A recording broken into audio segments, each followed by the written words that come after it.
여러분, 오늘 하루 동안 몇 번이나 마음이 불편하셨습니까? 옛날에는 이렇지 않았는데 하며 한숨이 나왔고 내가 이렇게까지 해줬는데 하는 생각이 들어서 작은 일에도 마음이 무겁고 그 무거움 때문에 하루 종일 불편합니다.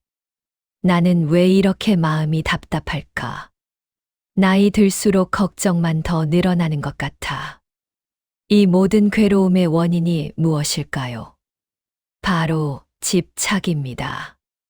오늘은 금강경의 가르침을 통해 집착이 무엇인지, 왜 우리를 괴롭히는지, 그리고 어떻게 놓아낼 수 있는지 함께 공부해 보겠습니다. 끝까지 들으시면 마음의 짐이 반으로 줄어들 것입니다. 안녕하세요. 여러분의 마음 쉼터 세월경전 채널입니다. 오늘 영상은 집착 때문에 힘들어 하시는 모든 분들을 위한 내용입니다. 특히 자식 걱정, 건강 걱정으로 밤잠을 설치시는 분들, 과거에 자꾸 마음이 가서 현재가 불편하신 분들, 내 말이 맞는데 왜 안 들어? 라며 답답해 하시는 분들께 꼭 필요한 이야기입니다. 영상이 도움이 되셨다면 구독, 좋아요, 알림 설정 꼭 부탁드립니다. 그리고 댓글로 여러분이 놓고 싶은 집착 또는 집착을 놓았던 경험을 나눠주시면 서로에게 큰 위로와 배움이 될 것입니다. 자, 그럼 시작하겠습니다. 집착이란 무엇인가? 여러분, 집착은 나쁜 것일까요? 아닙니다. 집착은 자연스러운 마음입니다. 부처님도 집착하지 말라고만 하신 게 아닙니다.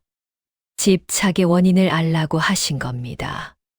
집착은 무언가를 꽉 붙잡고 놓지 않으려는 마음입니다. 생각해 보십시오. 물을 손에 가득 담아 꽉 쥐면 어떻게 됩니까?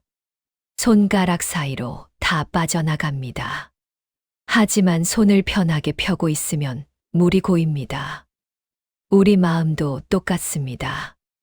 무언가를 꽉 붙잡으려 할수록 그것은 우리에게서 멀어지고 우리는 더 괴로워집니다. 부처님이 말씀하셨습니다. 응무소주의 생기심 마땅히 머무는 바 없이 그 마음을 낼지니라. 즉, 아무것도 붙잡지 말고 자유롭게 살라는 뜻입니다. 오늘 하루를 돌아보며 이렇게 질문해 보십시오. 내가 지금 무엇을 붙잡고 있지? 예를 들어, 자식이 이렇게 해야 한다는 생각, 내 방식이 옳다 하는 생각, 건강해야 한다는 생각. 이런 생각들을 붙잡고 있지 않습니까? 집착은 내가 만든 기준에서 옵니다. 아침에 자식한테 전화했는데 안 받습니다. 당신은 섭섭합니다. 왜 전화를 안 받아? 나를 무시하는 건가? 그런데 잠깐 생각해 봅시다. 자식이 당신을 섭섭하게 하려고 전화를 안 받았습니까? 아닙니다. 어쩌면 회의 중이었을 수도 있고, 어쩌면 운전 중이었을 수도 있고, 어쩌면 화장실에 갔을 수도 있습니다. 그럼 무엇이 당신을 섭섭하게 했을까요? 자식은 부모 전화를 바로 받아야 한다는 당신의 기준입니다. 부처님은 이렇게 말씀하십니다. 범소유상 계시어망 모든 상은 다 허망하니라. 여기서 상이란 내가 만든 기준, 내가 만든 생각입니다. 이래야 한다, 저래야 한다는 내 머릿속 기준이 괴로움을 만드는 겁니다. 섭섭하거나 화가 날 때마다 이렇게 질문해 보십시오. 지금 내가 무슨 기준을 만들었지? 예를 들어, 자식이 하루에 한 번은 전화해야 한다는 기준, 남편이 내 말을 들어야 한다는 기준, 내 몸이 건강해야 한다는 기준. 이 기준들이 절대 진리입니까? 아니면 내가 만든 것입니까? 이것만 깨달아도 집착의 절반이 줄어듭니다. 나와 상대방의 기준이 다릅니다. 명절에 자식이 집에 오지 않았습니다. 당신은 섭섭합니다. 명절인데 집에는 안 오고 뭐 하는 거야? 하지만 자식은 생각합니다. 명절이라고 꼭 집에 가야 하나? 요즘 시대에 누가 옳을까요? 둘 다 틀렸습니다. 정확히는 둘 다 자기 기준으로만 생각하고 있습니다. 부모는 명절에는 가족이 모여야 한다는 기준을 가지고 있습니다. 자식은 명절도 개인 시간이 필요하다는 기준을 가지고 있습니다. 두 기준이 부딪히니까 갈등이 생기는 겁니다. 여기서 중요한 것은 내 기준이 절대적 진리가 아니라는 것을 깨닫는 겁니다. 금강경은 이렇게 말합니다. 약견재상 비상 직견열에 모든 상이 상 아닌 줄 알면 곧 부처를 보느니라. 즉, 내 기준이 절대적이지 않다는 것을 알면 집착이 줄어든다는 뜻입니다. 자식이나 배우자와 의견이 다를 때 이렇게 생각해 보십시오. 내 기준으로는 이게 맞는데 저 사람 기준으로는 저게 맞을 수도 있겠구나. 이 한 문장만으로도 대화의 톤이 부드러워집니다. 넌 왜 그래? 가 아니라 너는 왜 그렇게 생각해? 로 바뀝니다. 집착은 상을 지어서 생깁니다. 저녁 7시에 남편이 들어왔습니다. 어떤 아내는 생각합니다. 오늘 일찍 왔네. 어떤 아내는 생각합니다. 오늘도 늦었네. 같은 7시인데 왜 생각이 다를까요? 비교 기준이 다르기 때문입니다. 한 아내는 평소 9시와 비교해서 일찍 왔다고 생각합니다. 다른 아내는 6시와 비교해서 늦었다고 생각합니다. 7시라는 시간은 그 자체로는 이르지도 늦지도 않습니다. 우리가 기준을 만들어서 이르다, 늦다를 붙인 것입니다. 이것을 금강경에서는 상을 짓는다고 표현합니다. 마음이 일체법을 만드느니라. 세상에는 오직 인연만 있을 뿐 절대적 옳고 그름은 없느니라. 상을 지으면 괴로움이 생깁니다. 상을 내려놓으면 평온이 옵니다. 불편한 감정이 들 때 이렇게 연습해 보십시오. 내가 지금 무슨 상을 지었지? 늦다는 상, 무시한다는 상, 나를 사랑하지 않는다는 상. 이 상들을 알아차리는 순간 괴로움이 조금씩 줄어듭니다. 아, 이건 내가 만든 기준이었구나. 10년 전에 자식이 당신한테 서운한 말을 했습니다. 오늘도 그 생각이 납니다. 그때 그렇게 말했는데, 점심에도 그 생각이 납니다. 저녁에도 그 생각이 납니다. 이미 10년이나 지난 일인데, 계속 붙잡고 있는 겁니다. 금강경에서는 이렇게 말합니다. 과거 신불 가득 과거의 마음은 얻을 수 없느니라. 과거는 이미 사라졌습니다. 과거를 붙잡고 있어도 과거는 바뀌지 않습니다. 하지만 우리는 자꾸 과거를 붙잡습니다. 한 할머니가 있었습니다. 30년 전 시어머니한테 받은 상처를 아직도 이야기합니다. 그때 시어머니가 나한테 그렇게 말했어. 시어머니는 이미 20년 전에 돌아가셨는데도 할머니는 아직도 그 상처를 붙잡고 있습니다. 과거를 붙잡으면 현재가 괴롭습니다. 과거에 살면 지금을 놓치게 됩니다. 과거는 이미 죽었고 미래는 아직 태어나지 않았느니라. 오직 현재만이 살아있느니라. 과거의 상처가 떠오를 때 이렇게 말해 보십시오. 그건 과거야. 지금은 아니야. 처음에는 어렵습니다. 하지만 반복하다 보면 과거가 점점 힘을 잃습니다. 과거 일기를 쓰는 것도 도움이 됩니다. 30년 전 그 일을 종이에 자세히 적고 그 종이를 찢어 버리십시오. 상징적 행위지만 놓아주는 연습이 됩니다. 자식이 요즘 일이 바빠서 전화를 자주 못합니다. 그러면 우리는 이렇게 생각합니다. 나중에 나이 들면 나를 버리는 거 아닐까? 나중에 내가 아프면 돌봐주지도 않을 거야.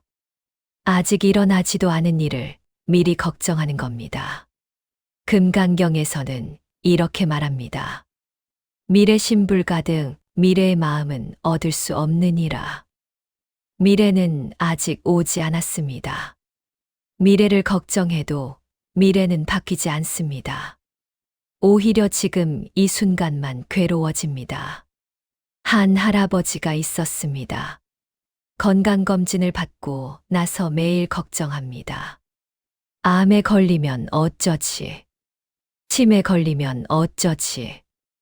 아직 아무 문제도 없는데 미래의 병 걱정에 지금을 괴롭게 보냅니다. 내일 걱정하는 자는 오늘을 잃느니라. 오늘에 집중하는 자는 내일도 평안하니라. 미래 걱정이 떠오를 때 이렇게 질문해 보십시오. 지금 이 순간은 괜찮은가? 대부분의 경우 지금은 괜찮습니다. 숨 쉬고 있고 살아있고 건강합니다. 미래의 걱정을 걱정 상자에 넣는 상상을 해 보십시오. 이 걱정은 그때 가서 생각하자. 그리고 지금 할 수 있는 작은 일에 집중하십시오. 자식을 30년 넘게 키우느라 고생했습니다. 그런데 자식이 생각만큼 고마워하지 않습니다. 그러면 섭섭합니다. 내가 이렇게 키워줬는데 이것도 모르나? 이것이 바로 상을 짓는 것입니다. 금강경에서 부처님은 이렇게 말씀하십니다. 무주상보 시상에 머물지 않고 베풀라. 즉, 해주되 해줬다는 생각을 남기지 말라는 뜻입니다. 내가 해줬다는 생각이 남으면 자동으로 기대가 생깁니다. 내가 이렇게 해줬으니 저 사람도 나한테 뭔가 해줘야지. 그런데 기대가 채워지지 않으면 섭섭함이 생깁니다. 한 어머니가 있었습니다. 딸에게 매달 용돈을 줍니다. 그런데 딸이 자주 전화하지 않습니다. 어머니는 섭섭합니다. 내가 용돈까지 주는데 왜 전화를 안 해? 용돈을 주는 것과 전화를 받는 것. 이 둘은 교환이 아닙니다. 어머니는 딸을 사랑해서 용돈을 줍니다. 그것만으로 충분합니다. 거기에 대가를 바라는 순간 사랑은 거래가 됩니다. 보시하되 보답을 바라면 그 복은 유한하니라. 보시하되 보답을 바라지 않으면 그 복은 무량하니라. 오늘부터 이렇게 연습해 보십시오. 밥을 차렸으면 그냥 밥을 차렸다. 빨래를 했으면 그냥 빨래를 했다. 돈을 줬으면 그냥 줬다. 내가 해줬다는 생각을 의식적으로 지우는 겁니다. 처음엔 어색하지만 연습하다 보면 마음이 정말 가벼워집니다. 집착이 일어날 때 가장 먼저 할 일은 집착을 알아차리는 것입니다. 아, 지금 내가 이것에 집착하고 있구나. 이것만으로도 큰 변화가 일어납니다. 왜냐하면 알아차리는 순간 나는 집착과 한 걸음 떨어지기 때문입니다. 집착에 빠져 있을 때는 나와 집착이 하나입니다. 하지만 집착하고 있구나라고 알아차리는 순간 나는 관찰자가 되고 집착은 관찰 대상이 됩니다. 알아차림이 곧 해탈이니라. 집착을 알아차리는 자는 이미 집착으로부터 자유로워지기 시작한 자니라. 자식 걱정이 끊이지 않을 때 이렇게 말해 보십시오. 아, 지금 내 안에 걱정이 있구나. 걱정아, 내가 왔구나. 이상하게 들리지만 효과가 큽니다.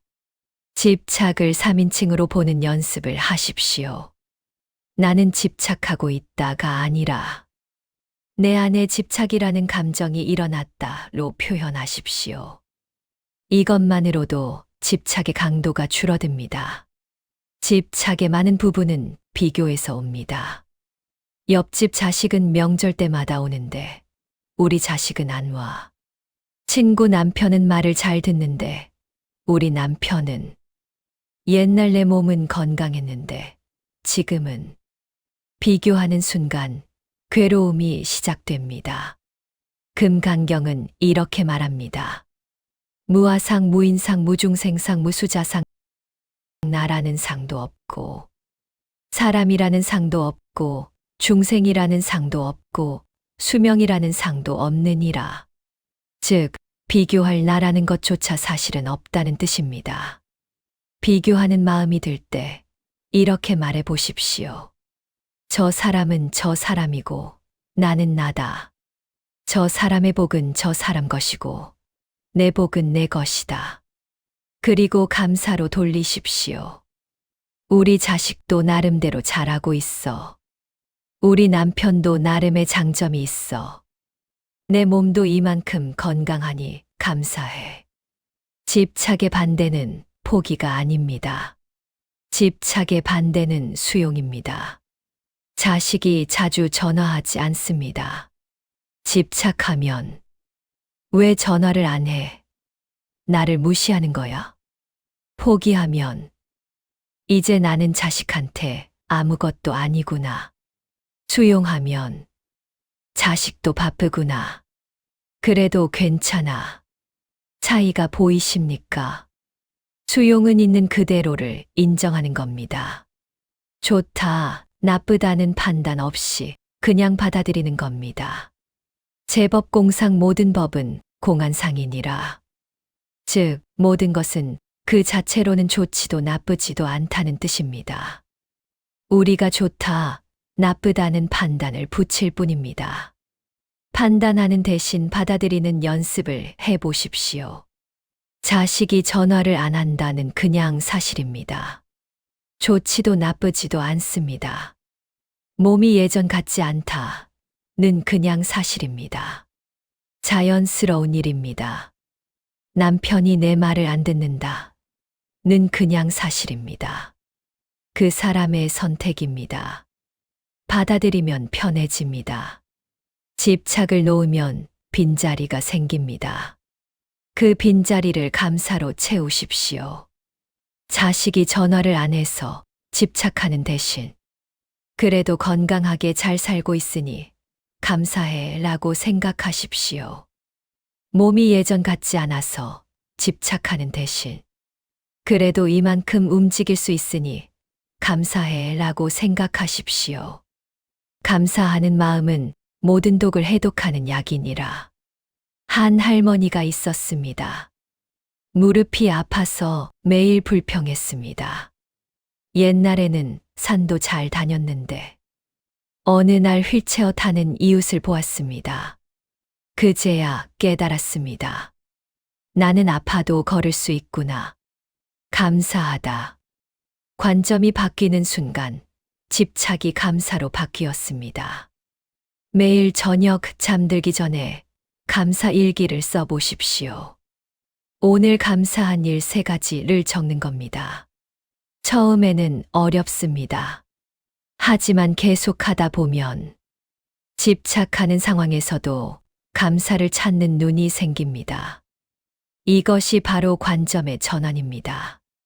집착은 대부분 과거나 미래에 머물러 있을 때 생깁니다. 과거에 머무르면 옛날에는 좋았는데 미래에만 집착하면 나중에 어떻게 되려나 합니다. 하지만 우리가 진짜로 살 수 있는 것은 오직 지금뿐입니다. 차 한 잔을 마실 때 정말로 그 맛을 느끼십니까? 산책할 때 바람을 느끼고 새소리를 듣습니까? 아니면 머릿속은 온통 다른 생각으로 가득합니까? 과거 신불 가득, 현재 신불 가득, 미래 신불 가득. 과거도 현재도 미래도 얻을 수 없으니 오직 지금 이 순간만을 살라. 하루에 10분이라도 지금에만 집중하는 시간을 가지십시오. 조용히 앉아서 숨을 느껴보십시오. 들이마실 때 배가 나오고 내쉴 때 배가 들어가는 것을 느껴보십시오. 생각이 떠오르면 그냥 흘려보내십시오. 아, 저런 생각이 지나가네. 붙잡지 마십시오. 이것이 명상입니다. 매일 10분씩만 해도 집착이 눈에 띄게 줄어듭니다. 아침에 눈 뜨면 침대에서 일어나기 전에 이렇게 다짐해 보십시오. 오늘 하루 집착하지 않겠다가 아니라 집착이 일어나면 알아차리겠다. 완벽하게 집착을 안 할 수는 없습니다. 하지만 집착을 알아차리는 것은 가능합니다. 아침에 오늘의 다짐 한 가지를 정하십시오. 오늘은 자식 걱정을 알아차리면 심호흡 3번 하기. 이렇게 구체적으로 정하면 실천 가능성이 높아집니다. 저녁에 잠들기 전 오늘 하루를 되돌아보십시오. 오늘 무엇에 집착했지? 그때 어떻게 대응했지? 다음에는 어떻게 하면 좋을까? 반성이 아니라 관찰입니다. 자책하지 마십시오. 그저 관찰만 하십시오. 스스로를 관찰하는 자는 스스로를 알게 되고 스스로를 아는 자는 스스로를 다스리게 되느니라. 집착 일기를 써보십시오. 오늘 집착한 것, 왜 집착했는지, 어떻게 대응했는지, 다음엔 어떻게 할지. 일주일만 써도 패턴이 보입니다. 아, 나는 주로 이런 상황에서 집착하는구나. 작은 것부터 놓아내기. 큰 집착을 한 번에 놓기는 어렵습니다. 작은 것부터 놓는 연습을 하십시오. 오늘은 설거지는 이렇게 해야 한다는 집착을 놓아봅니다. 내일은 TV 소리는 이 정도여야 한다는 집착을 놓아봅니다. 모레는 옷은 이렇게 입어야 한다는 집착을 놓아봅니다. 작은 집착을 놓는 연습을 하다 보면 큰 집착도 조금씩 놓을 수 있게 됩니다. 천리 길도 한 걸음부터니라. 작은 집착을 놓는 자가 큰 자유를 얻느니라. 여러분, 지금까지 집착을 놓는 금강경의 지혜를 말씀드렸습니다. 정리하면 이렇습니다. 내가 만든 상기준 때문입니다. 과거를 붙잡았어. 미래를 걱정했어서. 내가 해줬는데 라는 생각. 집착을 놓는 5가지 방법은 집착을 알아차리기, 비교를 멈추기, 있는 그대로 받아들이기, 감사로 채우기, 지금 이 순간에 집중하기입니다. 일상 수행으로 아침 마음 다지기, 저녁 되돌아보기, 작은 것부터 놓아내기 해보세요. 일체유의법 여몽환 포영, 여로여겨전, 응자겨시관. 모든 만들어진 것은 꿈과 같고, 환상과 같고, 물거품과 같고, 그림자와 같으며, 이슬과 같고, 번개와 같으니, 마땅히 이와 같이 관찰할지니라. 우리가 그토록 붙잡으려 하는 모든 것들이 사실은 꿈과 같다는 겁니다. 변하고 사라지고 영원하지 않다는 겁니다. 그렇다면 왜 그것을 붙잡으려 애쓰며 괴로워합니까? 놓으십시오. 자식도, 재산도, 건강도, 과거도, 미래도, 나라는 것조차도. 놓는다는 것은 버린다는 게 아닙니다. 집착하지 않는다는 겁니다. 자식을 사랑하되 소유하지 않고, 재산을 관리하되 집착하지 않고, 건강을 돌보되 집착하지 않고, 과거를 기억하되 거기 살지 않고, 미래를 준비하되 걱정하지 않습니다. 이것이 금강경이 가르치는 집착을 놓는 지혜입니다. 오늘부터 하나씩 실천해 보십시오. 당신의 하루가 조금 더 가벼워질 것입니다. 오늘 영상이 도움이 되셨다면 구독과 좋아요 부탁드립니다. 그리고 댓글로 여러분의 경험을 나눠주세요. 저는 이런 집착을 놓았어요. 이 방법이 도움이 됐어요. 어떤 이야기든 환영합니다.